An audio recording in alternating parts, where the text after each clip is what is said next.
الصلاة والسلام عليك يا نبي الله وعلى آلك وأصحابك يا خير خلق الله مولاي صل وسلم دائما أبدا على حبيبك خير الخلق كلهم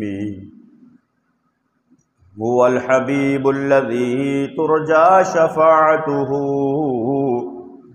لكل حول من الأهوال مقتحم مولاي صل وسلم دائما أبدا على حبيبك خير الخلق كلهم محمد سيد الكونين والثقلين والفريقين من عرب ومن عجم مولاي صل وسلم دائما أبدا على حبيبك خير الخلق كلهم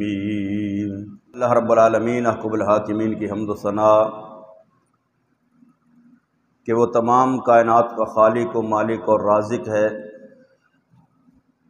اور کروڑہا مرتبہ درود و سلام آقا نامدار حضور مدنی تاجدار شفیع رود شمار احمد مختار حبیب پروردگار جناب محمد مصطفیٰ صلی اللہ تعالی علیہ وآلہ وسلم کی ذات بابرکات پر پیش کرنے کے بعد اللہ رب العالمین احکم الحاکمین کی مقدس اور پاک بارگاہ کے اندر دعا ہے کہ خلق کائنات ہمیں اپنے محبوب کریم صلی اللہ تعالی علیہ وآلہ وسلم کی اطاعت اور فرما برداری کرنے کی توفیق نصیب فرمائے، اور نبی کریم صلی اللہ تعالی علیہ وآلہ وسلم کے ساتھ کامل محبت رکھنے کی توفیق نصیب فرمائے، اور اسی محبت کے اندر زندہ رکھے، اسی محبت کے اندر ایمان کے ساتھ موت نصیب فرمائے، اور اسی محبت کے طفیل ہمیں بروز محشر نبی کریم صلی اللہ تعالی علیہ وآلہ وسلم کی شفاعت کا حقدار بنائے۔ نبی کریم صلی اللہ تعالی علیہ وآلہ وسلم کا فرمان ہے، آقا دو جہاں صلی اللہ تعالی علیہ وآلہ وسلم نے، نبی رحمت نے، رحمت عالمیان نے صلی اللہ تعالی علیہ وآلہ وسلم نے ارشاد فرمایا کہ جو شخص دن میں 10 مرتبہ اور رات میں 10 مرتبہ مجھ پر درود پاک پڑھتا ہے تو آقا دو جہاں صلی اللہ علیہ وسلم ارشاد فرماتے ہیں قیامت والے دن میں اس کی شفاعت کروں گا۔ تو اللہ اپنے محبوب کے صدقے ہمیں بروز محشر محبوب کی شفاعت بھی نصیب فرمائے، اور محبوب کے صدقے ہمیں جنت الفردوس میں مقام عطا فرمائے۔ عزیزان گرامی، اللہ نے دنیا کے اندر ہمیں بے شمار نعمتوں سے مالا مال کیا ہے۔ اللہ کی عطا کردہ ہر چیز نعمت ہے، سکھ ہے، نعمت ہے، سکون ہے، نعمت ہے، ٹھنڈا پانی، حتیٰ کہ علماء کرام نے لکھا کہ ٹھنڈا پانی میسر آ جانا یہ بھی اللہ کی ایک نعمت ہے۔ باقی گھر، اولاد، کاروبار، یہ سب اللہ تعالیٰ کی نعمتیں ہیں دنیا کے اندر، جن چیزوں سے ہم فائدہ حاصل کرتے ہیں، لیکن ان ساری نعمتوں سے جو بڑی نعمت ہے وہ ایمان کی دولت ہے، ایمان کی نعمت ہے۔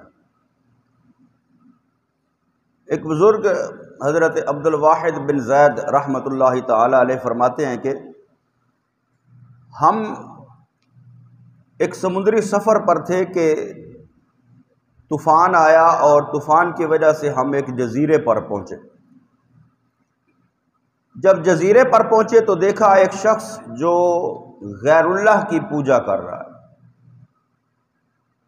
اللہ کو نہیں ماننے والا، مسلمان نہیں ہے، کلمہ پڑھنے والا نہیں، غیر اللہ کی عبادت اور بندگی اور اس کی پوجا پرستش کے اندر مصروف ہے۔ تو ہم نے سوچا کہ کہ یہ بندہ خدا ہے، انسان ہے، تو ہم اس کو اپنے ساتھ لے چلیں گے، لیکن جب اس کو دیکھا کہ وہ غیر اللہ کی عبادت کرنے والا ہے تو ہم جو ہے وہ اس کو ساتھ لے جانے پر رضامند نہ ہوئے۔ تو وہ شخص کہنے لگا کہ بھئی مجھے بھی ساتھ لے جاؤ، کیوں نہیں ساتھ لے جا رہے؟ وہ کہنے لگے کہ ہم مسلمان ہیں اور اللہ کی عبادت کرتے ہیں، تو غیر اللہ کی عبادت کرتا ہے، غیر اللہ کی پوجا کرتا ہے۔ تو وہ کہنے لگا تم کس کی عبادت کرتے ہو؟ تو حضرت عبد الواحد بن زید رحمۃ اللہ تعالی علیہ فرماتے ہیں کہ ہم تو اللہ کی عبادت کرتے ہیں۔ وہ کہنے لگا تم نے اللہ کو دیکھا ہے؟ فرمانے لگے نہیں، اللہ کو ہم نے دیکھا نہیں، اللہ نے ہمیں اپنے رسول صلی اللہ تعالی علیہ وآلہ وسلم کے ذریعے بتایا، اور محبوب کے بتانے پر ہمیں پتہ چلا کہ اللہ ہے، وہ واحد ہے، وہ لا شریک ہے، اس کی ہم عبادت اور بندگی کرتے ہیں۔ وہ کہنے لگا جتنے بھی اللہ کے رسول آئے ہیں ان کے ساتھ کیا ہوا؟ تو وہ کہنے لگے کہ بھئی اللہ رب العالمین حکم الحاکمین نے ان کو دنیا کے اندر بھیجا، انہوں نے دین کی تبلیغ کی، لوگوں کو اللہ کی طرف بلایا، اور پھر وہ بھی اللہ کے طرف جو ہے وہ واپس لوٹ گئے۔ تو ہمارے رسول کریم صلی اللہ تعالیٰ علیہ وآلہ وسلم بھی اس دنیا سے پردہ فرما چکے ہیں۔ وہ کہنے لگا کہ ان کی کوئی نشانی، انہوں نے قرآن مقدس اللہ رب العالمین حکم الحاکمین کی لا ریب اور بیب کتاب جو ہے وہ اس کے سامنے پیش کی کہ یہ ایک نظام حیات ہے، یہ کتاب ہے جو اللہ نے آسمانوں سے اتاری، نبی کریم صلی اللہ تعالیٰ علیہ وآلہ وسلم نے ہم تک پہنچائی۔ وہ کہنے لگا کہ مجھے پڑھ کر سناؤ، کیونکہ میں پڑھا ہوا نہیں۔ فرماتے ہیں کہ جب ہم نے اس کو قرآن پڑھ کر سنایا، وہ قرآن سنتا گیا، اللہ نے اس کے دل کی دنیا بدل دی اور وہ مسلمان ہو گیا، اور مسلمان ہو گیا۔ ہم نے اس کو اپنے ساتھ لیا، جب سفر پر روانہ ہوئے، رات کا وقت ہوا تو سب سو گئے۔ جب سو گئے تو وہ کہنے لگا کہ بھئی ہم اس رب کو ماننے والے ہیں، مجھے بھی ایمان کی دولت نصیب ہوئی ہے جو حی قیوم ہے، جو زندہ ہے، قائم رہنے والا ہے، اور اس کے سامنے ہم سو جائے تو وہ اللہ کی عبادت اور بندگی کے اندر مشغول رہا۔ تو بالآخر بتے کہ جب اس کا آخری وقت آیا تو ہم نے اس سے پوچھا کہ تمہاری کوئی حاجت، کوئی جس کو ہم پورا کر سکے؟ وہ کہنے لگا کہ میری سب سے بڑی حاجت تو اللہ رب العالمین حکم الحاکمین نے ایمان کی دولت عطا کر کے پوری کر دی، اب مجھے دنیا کی کسی چیز کی حاجت نہیں ہے۔ تو ایمان جو ہے وہ بہت بڑی دولت ہے، اللہ کی ایک عظیم نعمت ہے، بلکہ دیکھا جائے تو ساری نعمتوں کی اصل جو ہے وہ ایمان ہے۔ ایمان بندے کو مل جائے، بندہ کامیاب ہو جاتا ہے، اللہ کی رحمت کا حقدار ہو جاتا ہے، اور اللہ رب العالمین حکم الحاکمین کا اس پر خاص کرم ہوتا ہے، اس کو پاکیزہ زندگی مل جاتی ہے، اس کی نیکیاں قبول ہوتی ہیں، اس کے گناہ معاف ہوتے ہیں۔ ایمان والے کی قبر جنت کے باغوں میں سے باغ بنتی ہے، آخرت کی نعمتیں ملتی ہیں اس کو۔ لیکن جو بے ایمان ہوتا ہے، نافرمان ہوتا ہے، کافر ہوتا ہے، وہ رب کی رحمت سے دور ہوتا ہے، اس کے غضب کا حقدار ہوتا ہے، اور حتیٰ کہ جو کافر ہے، جو ایمان والا نہیں، بے ایمان ہے، وہ تو انسان کہلانے کا بھی حقدار نہیں، کیونکہ اللہ نے قرآن مقدس کے اندر فرمایا اولئک کالانعام بل ہم اضل، فرمایا یہ لوگ تو جانوروں جیسے ہیں جنہوں نے اللہ کو نہیں مانا، اللہ کے رسولوں کو نہیں مانا، پیغمبروں کو نہیں مانا، ان کی دعوت کو نہیں مانا، تو یہ لوگ تو انسان کہلوانے کے بھی لائق نہیں۔ اولئک کالانعام بل ہم اضل، فرمایا یہ تو جانور بلکہ ان سے بھی گیا گزرے ہیں، یہ تو جانوروں سے بھی گیا گزرے ہیں۔ تو اللہ رب العالمین حکم الحاکمین کا کروڑ مرتبہ شکر ہے، اس کا فضل ہے، اس کا احسان ہے، اس کا کرم ہے کہ اللہ نے ہمیں ایمان کی دولت عطا فرمائی، اور اللہ ہمیں اس پر جو ہے وہ استقامت نصیب فرمائے مرتے دم تک، بلکہ قبر تک جو ہے وہ ایمان کے ساتھ جانے کی اللہ توفیق نصیب فرمائے۔ تو اللہ رب العالمین حکم الحاکمین نے قرآن مقدس کے اندر فرمایا، 5ویں پارے کے اندر سورہ نساء آیت نمبر 136، خالق کائنات وحدہ لا شریک نے فرمایا یا ایھا الذین آمنوا آمنو، اے ایمان والو، یا ایھا الذین آمنوا آمنو، اے ایمان والو ایمان رکھو، ایمان لے کر آؤ۔ بندہ حیران ہوتا ہے کہ اللہ خطاب بھی ایمان والوں سے فرما رہا ہے اور پھر ایمان والوں کو کہہ رہا ہے ایمان رکھو، ایمان لے کر آؤ۔ یا ایھا الذین آمنوا آمنو، ایمان والوں کو خطاب ہے، اور ایمان والے پہلے جو ایمان جنہوں نے قبول کیا ہوا ہے، جن کو ایمان کی دولت ملی ہوئی ہے، ان کو اللہ فرما رہا ہے آمنو کہ ایمان لاؤ، ایمان رکھو۔ تو مفسرین کرام فرماتے ہیں کہ یہ خطاب تو ایمان والوں کو ہے، حکم ایمان والوں کو ہے کہ، لیکن جب پہلے ایمان ہے تو پھر اس ایمان لانے کا مطلب کیا ہے؟ جب پہلے ہی بندہ مومن ہے، بندہ ایمان والا ہے، کلمہ پڑھنے والا ہے، تو پھر اللہ فرما رہا ہے یا ایھا الذین آمنوا آمنو، ایمان والو ایمان رکھو، ایمان لے کر آؤ۔ تو اس کا مطلب کیا ہے؟ علماء تفسیر فرماتے ہیں کہ اس کا مطلب ہے ازدادوا فی الایمان، کہ اپنے ایمان کے اندر جو ہے وہ مضبوطی لے کر آؤ، اپنے ایمان کے اندر اضافہ کرو، اپنے ایمان کو مضبوط کرو۔ یعنی کلمہ پڑھ لیا ہے تو ایمان والے تو بن گئے، لیکن کلمہ پڑھنے کے بعد اب اس پر استقامت کی ضرورت ہے، اور ایمان کے تقاضوں پر عمل کرنے کی ضرورت ہے، اور ایمان کے جتنے شعبے ہیں ان سب شعبوں کو اختیار کرنے کی ضرورت ہے تاکہ ایمان مزید ترقی حاصل کرتا جائے اور ایمان جو ہے وہ ہمیں کامل ایمان نصیب ہو جائے۔ ایک بندہ اگر دنیا سے چلا جائے اور وہ اپنی اولاد کے لیے دولت چھوڑ کر جائے، مثال کے طور پر وہ 1 کروڑ روپیہ چھوڑ کر جائے، تو جو سمجھدار اولاد ہوگی وہ یہ نہیں کرے گی کہ 1 کروڑ روپیہ رکھ دیا اور رکھ کر بیٹھ جائے، اور اگر تو نافرمان ہوگی تو وہ جو باپ چھوڑ کر جائے گا اس کو بھی وہ ضائع کر دیں گے، لٹا دیں گے۔ لیکن جو سمجھدار اولاد ہوگی وہ کیا کرے گی؟ اس کو، اس دولت کو، اس پیسے کو کاروبار کے اندر لگائے گی، اس دولت سے مزید دولت کمائے گی، 1 کروڑ کا 2 کروڑ 5 کروڑ کرے گی۔ تو ایمان جو ہے وہ اللہ کی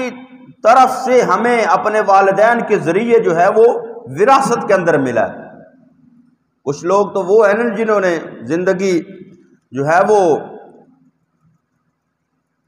اسلام سے پہلے کسی اور مذہب کے اندر گزاری، پھر اسلام قبول کیا۔ تو جو ایسے جو لوگ اسلام قبول کرتے ہیں ان کو ذرا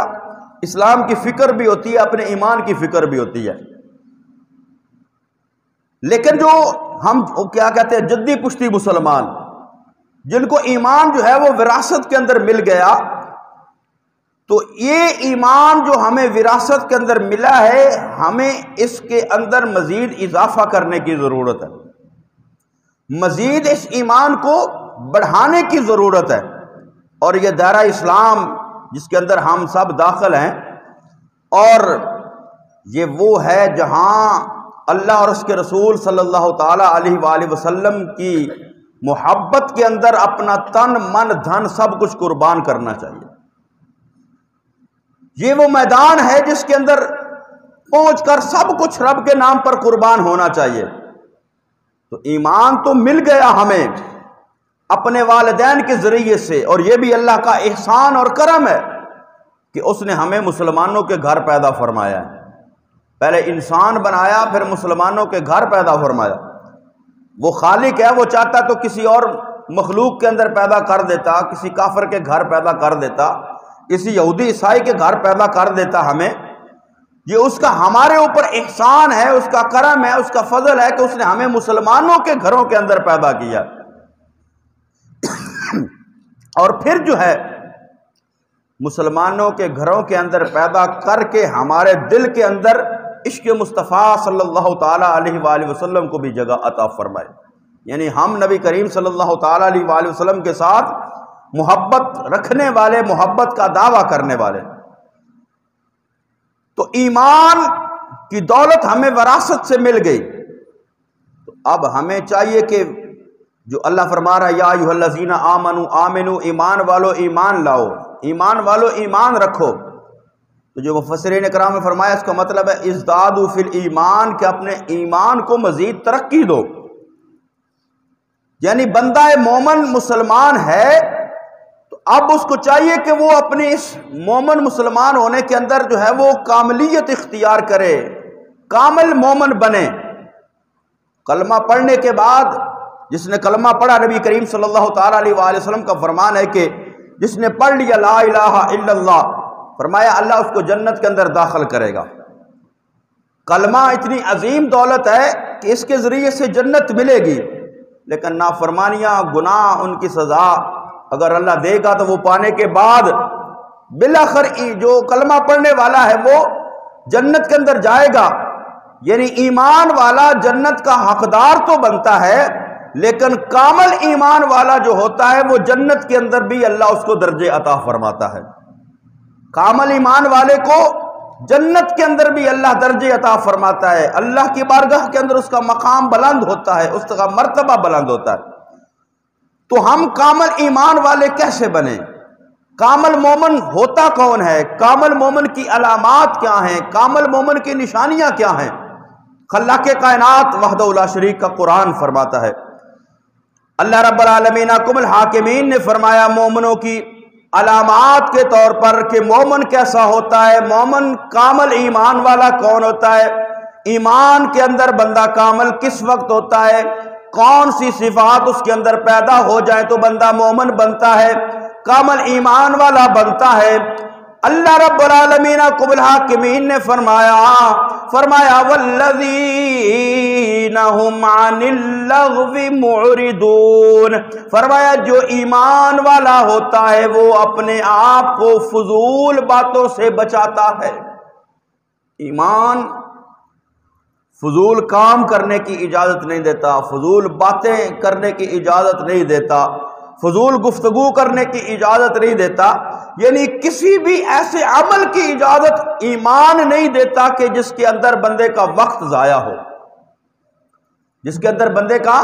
وقت ضائع ہو۔ یعنی ایمان والا نہ فضول باتوں کے اندر ہوتا ہے، وہ فضول باتوں سے منہ پھیرنے والا ہوتا ہے، لغو باتوں سے منہ پھیرنے والا ہوتا ہے۔ تو ایمان والا جو مومن ہے، جو کامل ایمان والا بنتا ہے، اس کے لیے تو فراغت، اللہ رب العالمین قبل میں فرمایا فَإِذَا فَرَغْتَ فَانْصَبْ، فرمایا جب تم فارغ ہو تو پھر کوشش کیا کرو۔ یعنی یہ نہیں کہ بندہ فارغ ہے، کیونکہ انسان کی زندگی کے معمولات ہیں، اس نے اپنی محنت کے لیے، مزدوری کے لیے، کمائی کے لیے، نوکری کے لیے وقت نکالنا ہے، اپنے گھر بار کے لیے بھی جو ہے وہ وقت نکالنا ہے، اپنے بیوی بچوں کے لیے وقت نکالنا ہے، اللہ کی عبادت اور بندگی کے لیے بھی وقت نکالنا ہے۔ یعنی وہ اپنے اوقات کی اس طرح سے تقسیم کرے کہ اس کا کوئی بھی لمحہ جو ہے وہ فضول نہ جائے، کوئی بھی لمحہ جو ہے وہ اس کا لغو نہ جائے۔ اگر پھر فارغ ہوتا ہے، پھر بھی کوئی ٹائم بچتا ہے، کوئی ٹائم ملتا ہے، تو اللہ فرماتا فَإِذَا فَرَغْتَ فَانْصَبْ، پھر تم جب فارغ ہو جاؤ تو پھر کوشش کرو، یعنی اللہ کی عبادت کے اندر لگ جاؤ۔ اللہ کی عبادت کے اندر جو ہے وہ تم اپنے آپ کو مصروف کر لو۔ فراغت مل جائے تو اس کا مطلب نہیں کہ ہم اس وقت کو ضائع کریں، اس وقت کو فضول کاموں کے اندر، فضول گفتگو کے اندر، لغو گوئی کے اندر، فوش گوئی کے اندر جو ہے وہ بیٹھ کر گپیں ہانکنا، گپیں مارنا، فضول کاموں کے اندر مصروف ہو جانا۔ اللہ فرماتا ہے والذین هم عن اللغو معرضون، فرمایا جو ایمان والے ہوتے ہیں، کامل ایمان والے، وہ فضول چیزوں سے اپنے آپ کو بچاتے ہیں۔ لیکن ہم کیا کرتے ہیں؟ ہم فارغ وقت ملتا ہے تو ہم وقت کو ضائع کرتے ہیں۔ دن کو فارغ ملا تو فضول کاموں کے اندر، فضولیات کے اندر، رات کو فارغ وقت ملا تو خواب غفلت کے اندر سو کر اس وقت کو گزار دیا۔ ایمان والا جو ہے وہ اپنے وقت کو قیمتی سمجھتا ہے اور ان کے اندر فضول باتیں، فضول گوئی جو ہے وہ اس کے اندر نہیں ہوتی۔ دوسرے نمبر پر اللہ نے فرمایا والذین هم علی صلواتہم یحافظون، فرمایا جو کامل ایمان والا بننا ہے تو پہلے اپنے وقت کی قدر کرو، فضول چیزوں سے، فضول باتوں سے اپنے آپ کو بچاؤ، اور پھر اس کے بعد والذین هم علی صلواتہم یحافظون، فرمایا جو ایمان والے ہوتے ہیں وہ اپنی نمازوں کی حفاظت کرتے ہیں۔ حضرت فاروق اعظم امیر المومنین حضرت عمر فاروق رضی اللہ تعالی عنہ اب فرماتے ہیں کہ جو بندہ نماز کی حفاظت نہیں کرتا اس کا دین میں بھی کوئی حصہ نہیں، یعنی نماز کی پابندی کرنا، اپنی نماز کی حفاظت کرنا۔ اللہ نے فرمایا نا حافظوا علی الصلوات، فرمایا اپنی نمازوں کی حفاظت کرو، اور فرمایا والذین هم علی صلواتہم یحافظون، جو ایمان والے ہوتے ہیں وہ لوگ اپنی نمازوں کی حفاظت کرتے ہیں، یعنی وہ نماز کو ترک نہیں کرتے، نماز کو چھوڑتے نہیں ہیں، نماز جو ہے وہ ادا کرتے ہیں، نماز قائم کرتے ہیں اپنے وقت کے اوپر، اور اپنی نمازوں کو ضائع نہیں کرتے۔ دین اسلام کو دیکھیں، شریعت کو دیکھیں، نماز اتنی اہم عبادت ہے، اتنا اہم فریضہ ہے کہ حالت جنگ کے اندر بھی اس کے اندر معافی نہیں ہے۔ نماز خوف قرآن کے اندر ذکر ہے، شریعت کے اندر، کہ اگر حالت جنگ کے اندر بھی نماز کا وقت ہو جائے تو اس وقت بھی حکم یہ ہے کہ آدھے لوگ جو ہیں وہ، آدھے مجاہدین جو ہیں، آدھے مسلمان وہ باجماعت نماز ادا کریں، اور آدھے لوگ جو ہیں وہ دشمن کے سامنے مقابلہ کریں، اور پھر جو ہے وہ پچھلے دو آدھے جو ہیں وہ دشمن کا مقابلہ کریں۔ یعنی حالت خوف کے اندر بھی، حالت جنگ کے اندر بھی نماز کی معافی نہیں ہے، بلکہ اس کا طریقہ بھی، اس پر بھی عمل کرنے کا حکم جو ہے اللہ اور اس کے رسول صلی اللہ علیہ وسلم نے ارشاد فرمایا کہ حالت جنگ، اس سے مشکل وقت کیا ہوتا ہے کہ بندے کے سامنے دشمن ہو، اس پر حملہ کر رہا ہو، اس کی جان کے در پہ ہو، اور اس وقت بھی جو ہے وہ بندہ اپنی نماز کی حفاظت کرے۔ والذین هم علی صلواتہم یحافظون، اپنی نماز کی حفاظت کرنا، تو یعنی اپنے آپ کو فضول کاموں کے اندر مصروف نہ کرے، اپنا وقت ضائع نہ کریں، اور اپنی نمازوں کی حفاظت کریں، نماز پر کی پابندی کریں، یہ کامل ایمان والوں کی نشانیاں۔ اور تیسرے نمبر پر نبی کریم صلی اللہ تعالیٰ علیہ وآلہ وسلم کا فرمان ہے، حدیث مبارکہ ہے، آقا دو جہاں صلی اللہ علیہ وسلم نے فرمایا ان اکمل المؤمنین ایمانا احسنهم خلقا، فرمایا اہل ایمان میں سے زیادہ ایمان والا، کامل ایمان والا، ان اکمل المؤمنین ایمانا، جو ایمان کے اندر سب سے زیادہ کامل ہے وہ فرمایا کون ہے؟ احسنهم خلقا، فرمایا جس کے اخلاق سب سے اچھے ہوں گے، جس کے اخلاق سب سے اچھے ہوں گے۔ یہ اخلاق جو ہے وہ مومنوں کا شیوا ہے، اعلیٰ اخلاق کا حامل ہونا یہ ایک مومن کی علامت ہے، کامل مومن کا شیوا ہے، کامل مومن کا شعار ہے۔ لیکن یہ چیزیں ہم سے ناپید ہوگی، ہم نے ان باتوں کو چھوڑ دیا، ہم نے اخلاق کا دامن چھوڑ دیا، اور ان چیزوں کو جو ہے وہ غیروں نے اپنا لیا۔ آج ہم شکوہ تو کرتے ہیں، غیروں کی مثالیں تو دیتے ہیں، یورپ کی مثالیں تو دیتے ہیں ہم، غیر مسلموں کی مثالیں تو دیتے ہیں ہم کہ جی ان کے اندر اخلاق بڑا ہے، ان کے اندر معاملات جو ہیں وہ بڑے اچھے طریقے سے حل کیے جاتے ہیں، وہ ایک دوسرے کی مدد بڑی کرتے ہیں، تعاون بڑا کرتے ہیں۔ بھائی یہ چیزیں ان کی میراث نہیں تھی، یہ چیزیں ایمان والوں کی میراث تھی، یہ ہماری چیزیں تھیں۔ یہ اخلاق جو اعلیٰ اخلاق جو ہیں یہ ایک مومن کا شعار تھا، لیکن ہم نے اس کو چھوڑ دیا، ہم نے اس سے دور ہو گئے،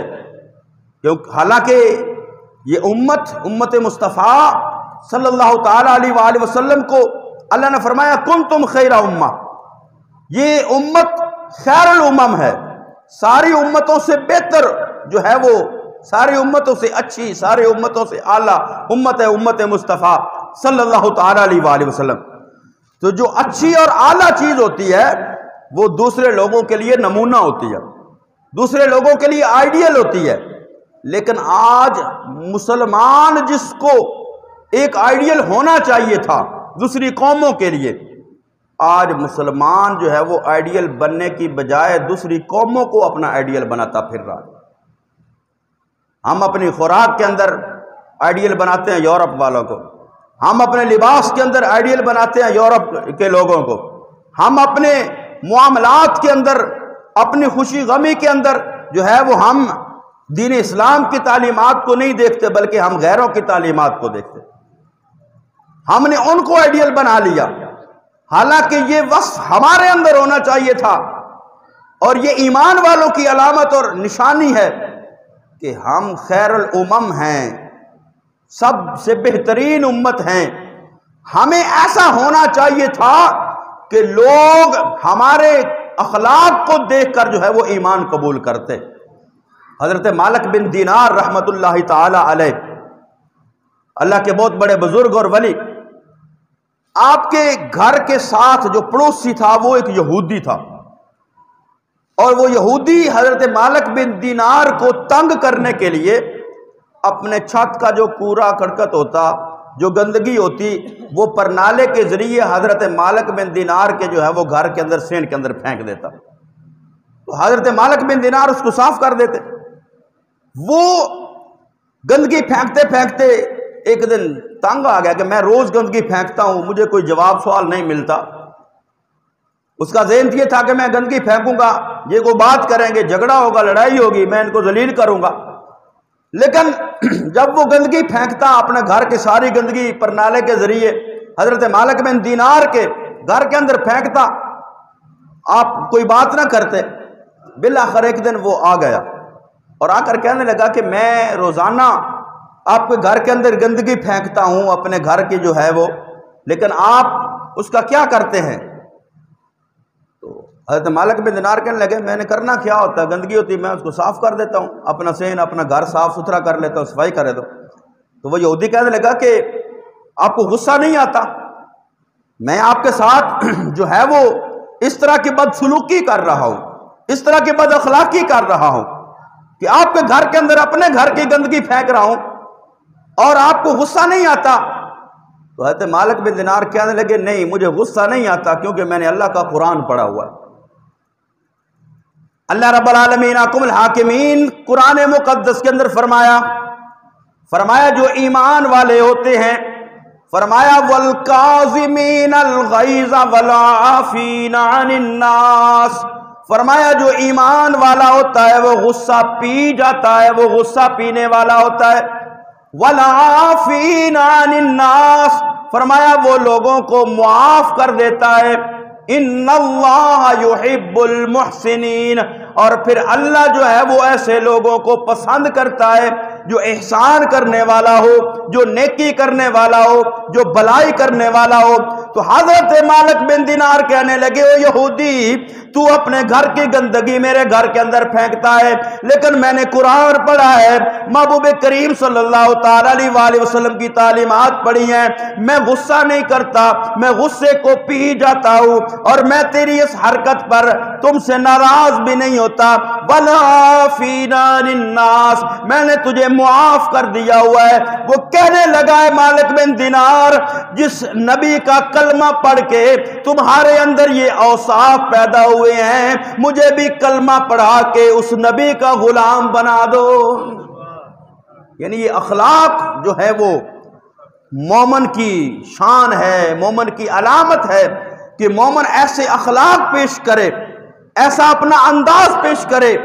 ایسا جو ہے اپنا حسن سلوک کا مظاہرہ کرے کہ لوگ مسلمان کو، مومن کو آئیڈیل بنائیں، اس کو دیکھ کر جو ہے وہ لوگ اسلام قبول کریں، لوگ ایمان کی طرف آئیں۔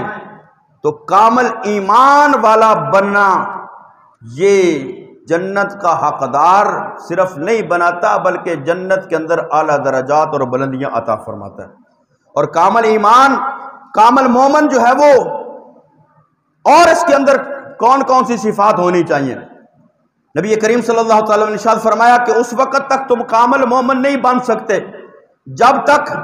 اپنے مسلمان بھائی کے لیے بھی وہی چیز پسند نہ کرو جو اپنے لیے پسند کرتے ہو۔ اور دوسرے آگے فرمایا کہ وہ بندہ کامل ایمان والا نہیں جو امانت دار نہیں، اور وہ بندہ بھی کامل ایمان والا نہیں جو وعدے کا پابند نہیں۔ دھوکہ دینا مومن کے اخلاق کے اندر نہیں ہے۔ آقا نے فرمایا کہ مومن جو ہے وہ تانا دینے والا نہیں ہوتا، مومن لعنت کرنے والا نہیں ہوتا، مومن فوش گوئی بد کلامی کرنے والا نہیں ہوتا، اور فرمایا کہ جس کے شر سے اس کا پڑوسی محفوظ نہ رہے وہ بھی مومن نہیں ہے۔ یعنی کامل ایمان کا درجہ حاصل کرنے کے لیے ضروری ہے کہ ہمارے اندر خیر خواہی کا جذبہ ہو، ہمارے اندر امانت داری ہو، ایمانداری ہو، وعدے کی پابندی ہو، دھوکہ اور فراڈ ہمارے اندر نہ ہو، تانا زنی ہمارے اندر نہ ہو، دوسروں پر لان تان کرنے والے ہم نہ ہوں، فوش کلام، فوش باتیں، فوش عمل کرنے والے ہم نہ ہوں، بلکہ کامل مومن وہی ہے جس کے اندر صرف اور صرف خیر اور بھلائی ہی بھلائی ہی ہو۔ پھر جب بندہ کامل مومن بن جاتا ہے تو پھر اس کا وجود، پورے کا پورا وجود خیر خواہی بن جاتا ہے۔ نبی کریم صلی اللہ علیہ وسلم نے مومن کی مثال کھجور کے درخت کی دی ہے۔ کھجور کا درخت جو ہے وہ، اس کا کوئی بھی حصہ جو ہے وہ فضول اور ضائع نہیں ہوتا۔ تنا اس کا کام کے اندر آتا ہے، پھل اس کا کام کے اندر آتا ہے، گٹھلی اس کی کام کے اندر آتی ہے، چھال اس کی کام کے اندر آتی ہے۔ یعنی اس کے کھجور کے جو ہے وہ درخت، اس کا کوئی بھی حصہ وہ ضائع نہیں ہوتا، بے فائدہ نہیں ہوتا، بلکہ ہر چیز اس کی جو ہے وہ فائدہ مند ہوتی ہے۔ اس کا تنا جو ہے وہ لکڑی کے طور پر چھتوں پر ڈالنے کے کام آتا تھا، پہلے ستون بنانے کے کام آتا تھا۔ اس کی چھال جو ہے وہ، جس آج تو ہم روئی بھرتے ہیں نا اپنے لحافوں کے اندر، اور بڑے بڑے وہ مولٹی فارم وغیرہ آ گئے ہیں، لیکن پہلے کیا ہوتا تھا، وہ کھجور کی چھال بھری جاتی تھی۔ اور خوراک میں بھی کھجور سب سے اعلیٰ خوراک ہے، اس کی گٹھلی جو ہے وہ بھی استعمال ہوتی ہے۔ یعنی مومن کی مثال نبی کریم صلی اللہ تعالیٰ علیہ وآلہ وسلم نے کھجور کے درخت کی دی ہے۔ فرمایا مومن کا وجود ایسا ہو کہ اس کا پورا وجود جو ہے وہ خیر خواہی اور محبت والا ہو، اس کا پورا وجود دوسروں کو فائدہ پہنچانے والا ہو، دوسروں کو کسی بھی طرح سے نقصان پہنچانے والا نہ ہو۔ تو اللہ رب العالمین احکم الحاکمین ہمیں کامل مومن بننے کی توفیق نصیب فرمائے، آمین۔ وما علیہ الا البلاغ المبین۔ سنتے اللہ تعالیٰ۔